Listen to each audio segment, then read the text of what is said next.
Hello বন্ধুরা, ভিডিওর প্রথমে আমরা দেখতে পাই কিছু ভয়ঙ্কর মাছ একটি মেয়ের উপর আক্রমণ করে বসে। আর সেই মেয়েটি একটা রশির মধ্যে ধরে ঝুলে থাকে, আর সেই মাছগুলো লাফিয়ে লাফিয়ে তার শরীরে আক্রমণ করার চেষ্টা করে। মেয়েটি সেখানে বাঁচার জন্য অনেক চেষ্টা করতে থাকে, কিন্তু মাছগুলো তাকে কোনোভাবেই সেখান থেকে যেতে দিচ্ছিল না। এই মাছটি খুবই ভয়ানক ছিল, আর মেয়েটি সেখানে চিৎকার করছিল তাকে বাঁচানোর জন্য, কিন্তু সেখানে বাঁচানোর মতো তার কেউ ছিল না। তারপরে একের পর এক মাছগুলো তার উপর আক্রমণ করতে থাকে।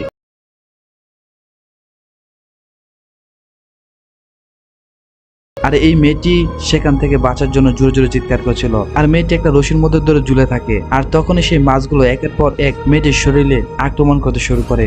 এভাবে অনেকক্ষণ চলার পর মেয়েটির শরীরে শক্তি ফুরিয়ে যাচ্ছিল, আর সেই ভয়ঙ্কর মাছগুলো পানির নিচেই গুড়গুড় করছিল। যখনই মেয়েটির শক্তি ফুরিয়ে যায়, তখনই মেয়েটি পানির ভিতর পড়ে যায়, আর সেই মাছগুলো তার উপর আক্রমণ করে সেই মেয়েটিকে মেরে ফেলে। তারপর এই লোকগুলোর সাথে এমন কিছু ঘটনা ঘটে যেটা আপনি কখনো বিশ্বাস করবেন না।